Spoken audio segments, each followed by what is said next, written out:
journal. Yasmine Adoko. Mesdames et messieurs, bonjour et bienvenue dans ce journal dont voici tout d'abord les titres. Définir les priorités environnementales nationales afin de disposer d'un document commun à tous les acteurs impliqués dans la gestion de l'environnement, tel est l'objectif d'un atelier ouvert ce jeudi à Lomé.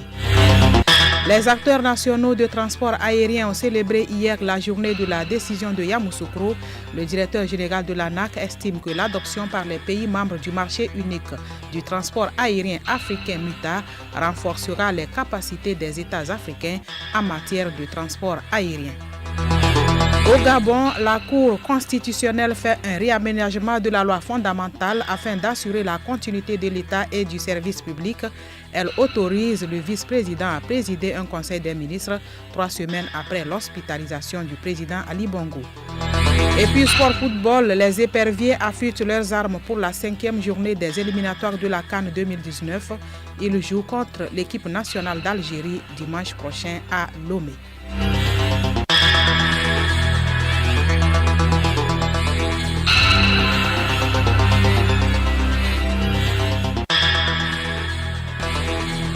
Radiolomé.tg 45e anniversaire de la BOAD, les activités ont été lancées hier par le président ivoirien Alassane Dramane Ouattara, également président en exercice de la conférence des chefs d'État et de gouvernement de l'UEMOA. Le président Ouattara a invité ses pairs à vulgariser l'énergie solaire pour soulager les populations en électricité. Théophile Dandako.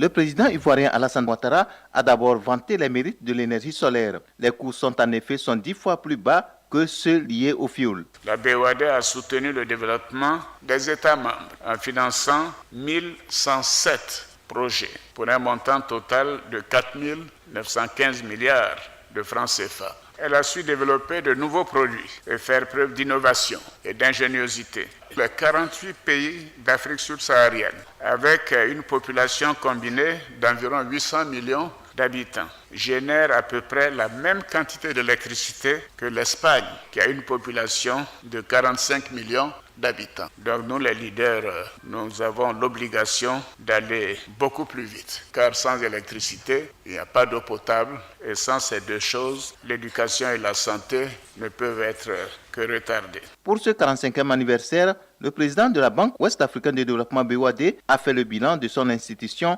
née le 14 novembre 1973 à Lomé au Togo. Elle a notamment enregistré les réalisations ci-après. En matière de financement, elle a mis en place de nouveaux concours pour un montant global de 2132 milliards de francs CFA, soit 40% des 5293 milliards de financements globaux consentis par elle depuis le démarrage de ses activités en 2016. Dans ces financements globaux, le secteur public a bénéficié d'environ 74% des concours et le secteur privé de 26%. La Banque centrale des États de l'Afrique de l'Ouest détient 46% du capital de la BOAD. Son gouverneur, l'Ivoirien Tiemoko Meïle Kone, a félicité l'équipe dirigeante de la BOAD. Elle devra résolument se maintenir sur le chemin de l'innovation qu'elle a déjà emprunté en vue de trouver les voies, les instruments et les partenaires appropriés pour mobiliser les ressources nécessaires aux besoins des pays. Les communications sur l'énergie solaire, ses avantages et l'efficacité de son opérationnalisation dans l'espace de l'UEMOA se poursuivent ce jeudi. Le ministre de l'Environnement et des Ressources forestières, André Johnson, a procédé ce jeudi à Lomé à l'ouverture d'un atelier national. Il s'agira pendant 2 jours de définir les priorités environnementales nationales afin de disposer d'un document commun à tous les acteurs impliqués dans la gestion de l'environnement. Ceci permettra d'accroître la mobilisation des ressources à travers la 7e phase du Fonds pour l'environnement mondial FEM qui couvre la période 2018-2022. Éric Aounion, point focal FEM Togo. Le FEM entre dans sa 7e phase opérationnelle. Le Togo, pour cette phase, a reçu des allocations au titre des 3 domaines focaux du système transparent d'allocation des ressources, la biodiversité, la désertification, la dégradation des terres et les changements climatiques. Nous allons participer à la mobilisation de ces ressources par l'exercice que nous commençons aujourd'hui. Cet exercice consiste à rassembler tous les acteurs, à faire le point de ce que nous avons comme priorité en matière d'environnement et à les soumettre au secrétariat du Fonds pour l'environnement mondial pour financer. Les politiques environnementales nationales s'inscrivent dans un schéma global continental pour une meilleure coordination des efforts. Le Fonds pour l'environnement mondial est le plus important bailleur de fonds mondial pour les projets visant à améliorer l'environnement. Le Togo, pour lutter contre les effets du changement climatique et pour mener à bien les projets dans le domaine environnemental, a reçu à ce jour environ 382 millions de dollars, soit 220 milliards de francs CFA. L'Agence nationale de l'aviation civile, ANAC, a célébré hier la journée de la décision de Yamoussoukro. Cette journée est placée sous le thème « Lancement du plaidoyer pour les textes réglementaires de la décision de Yamoussoukro, outil pour le bon fonctionnement du MUTA ». Elle vise d'une part à diffuser et à divulguer auprès des acteurs de l'aviation civile des informations et expériences sur les avantages et la mise en œuvre de la décision de Yamoussoukro et du MUTA. D'autre part, elle entend sensibiliser le public et les usagers du transport aérien sur les instruments et règlements de mise en œuvre du MUTA. Lata Dokissim Nyama, directeur général de l'ANAC Togo. La célébration de la journée de la décision de Yamoussoukro, c'est le plaidoyer pour le texte, pour que ce texte entre en vigueur. La CAFAC, la FRA, l'OACI, les États et même les institutions financières doivent accompagner la CAFAC, qui est l'organe technique de l'UIA, pour qu'on puisse vulgariser ces textes et les adopter. Au Togo, ici à l'ANAC, c'est une réalité déjà. Au moment où cette décision a été prise, il y avait 23 États. Grâce à l'action du chef de l'État, nous sommes aujourd'hui à 27 États. Ça veut dire qu'il y a eu déjà 4 États. Nous sommes pratiquement arrivés à la majorité simple. Et dès que le 28e État se prononce, c'est fini. Et je sais qu'on aura le 28e avant janvier 2019. Lancement d'un projet hier au lycée de Tokwe, un à Lomé dénommé Olympiade togolaise de géosciences TESCO. C'est une initiative de l'association Sciences géologiques pour un développement durable. Ce projet vise à promouvoir l'épanouissement de la population pour un développement humain durable à travers les sciences géologiques. Adore Dokofi, coordonnateur de SG2D. Nous avons initié ce programme parce que nous constatons que l'enseignement et l'apprentissage de la géologie est délaissé au Togo. Les enfants ne s'y intéressent pas. C'est ce qui nous a poussé à pouvoir mettre en place d'abord l'organisation pour pouvoir défendre les valeurs de cette science au sein des apprenants. Parce que si nous prenons les départements de l'université de Lomé, c'est au département de géologie qu'il y a moins d'effectifs. Il y a même rare des filles, donc on va les compter au bout du doigt. Nous voulons faire cette promotion de cette science pour leur dire que ce n'est pas une science qui est en fait difficile. C'est la manière de l'enseigner qui pose un problème. Donc c'est ça que nous voulons chercher une solution pour que les enfants puissent s'y intéresser. Le journal Yasmine Adoko. À l'étranger, au Gabon, le vice-président Pierre Claver Maganga Massavou a été autorisé à présider un conseil des ministres. La Cour constitutionnelle explique avoir pris cette décision dans le souci d'assurer la continuité de l'État et du service public. 3 semaines après l'hospitalisation du président Ali Bongo en Arabie Saoudite, le Premier ministre a saisi la Cour constitutionnelle pour statuer sur les articles 13 et 16 de la Constitution concernant la vacance du pouvoir. Dans sa décision, la Cour reconnaît une indisponibilité temporaire du chef de l'État. Ce cas n'est pas prévu par l'article 13 de la Constitution qui statue sur la vacance de pouvoir, d'où sa décision d'y ajouter un nouvel alinéa. 4 leaders de l'opposition congolaise se rencontrent ce jeudi à Bruxelles pour tenter de sauver l'unité. La réunion entre Jean-Pierre Bemba, Moïse Katumbi, Adolphe Mouzito et Martin Fayoulou intervient 3 jours après le retrait de Félix Tshisekedi et de Vital Kamerhe de l'accord de Genève sur une candidature commune de l'opposition. Les leaders de l'opposition congolaise doivent aussi définir leur stratégie d'action. Et puis le Conseil de sécurité de l'ONU a levé hier toutes les sanctions contre l'Érythrée. L'ONU accusait Asmara de soutenir les islamistes Chebab en Somalie, ce que l'Érythrée a toujours démenti. Pour l'ONU, cette levée des sanctions est une façon de saluer le récent réchauffement des relations entre l'Érythrée et l'Éthiopie.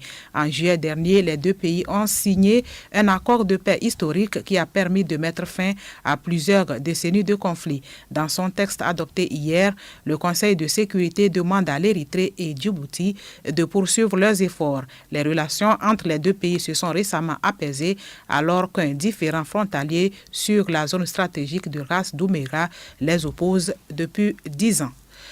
Magazine agricole, le projet d'appui au secteur agricole PASA avec son financement additionnel de 1 milliard de francs CFA, fait la promotion des élevages commerciaux.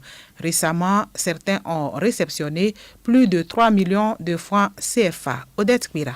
Le comité inter-État de lutte contre la sécheresse au Sahel et en Afrique de l'Ouest a été créé en septembre 1973 à la suite de grandes sécheresses qui ont frappé le Sahel dans les années 70. Il a eu pour mission de s'investir dans la recherche de la sécurité alimentaire dans l'espace SILS que le Togo a intégré en septembre 2012. La célébration de la 33e journée du dit comité a été placée sous le signe de la valorisation des produits non ligneux, notamment les lianes, les champignons, le miel, les chenilles et les escargots.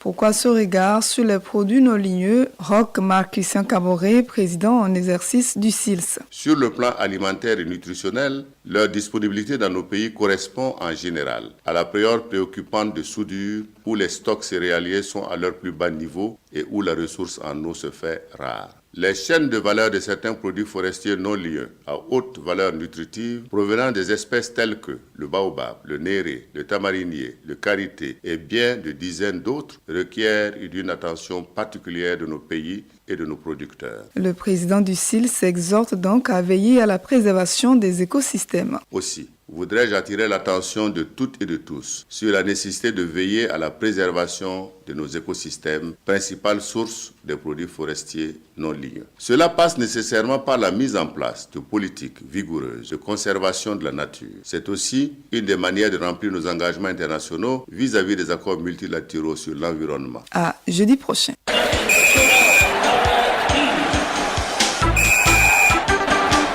En sport éliminatoire CAN Cameroun 2019, les préparatifs vont bon train du côté togolais. Les éperviers reçoivent dimanche prochain les Fennecs d'Algérie à la faveur de la 5e et avant-dernière journée. Henri Ochocho. Commencé depuis lundi, la 3e séance d'entraînement des éperviers s'est déroulée hier sur le terrain de l'état-major général de FAT à Agouenieve. La conservation de balles et un jeu de 2 fois 20 minutes ont marqué la séance d'hier.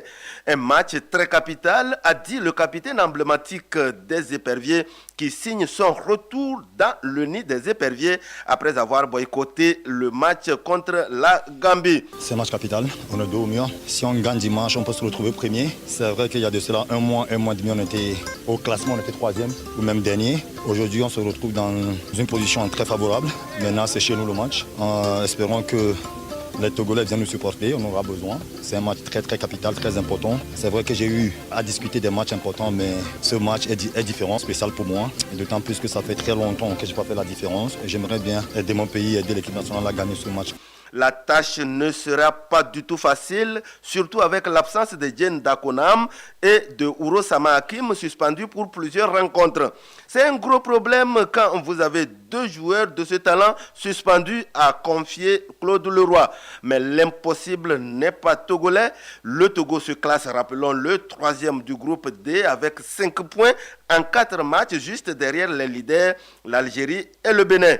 La séance de ce jeudi est prévue au stade municipal à 16h et est ouverte à la presse et au public.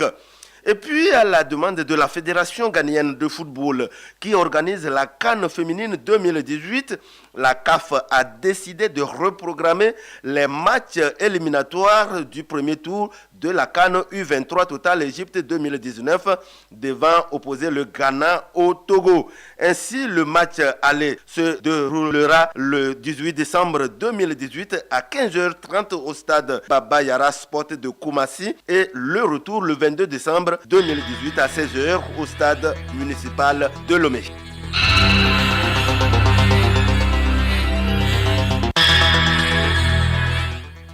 C'est la fin de ce journal. Retenez pour l'essentiel l'ouverture ce jeudi à Lomé d'un atelier sur les priorités environnementales nationales afin de disposer d'un document commun à tous les acteurs impliqués dans la gestion de l'environnement. Merci d'avoir suivi le journal.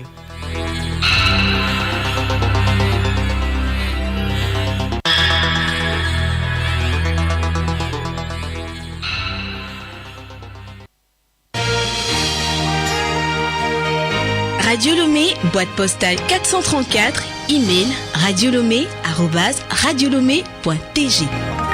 Radiolomé.tg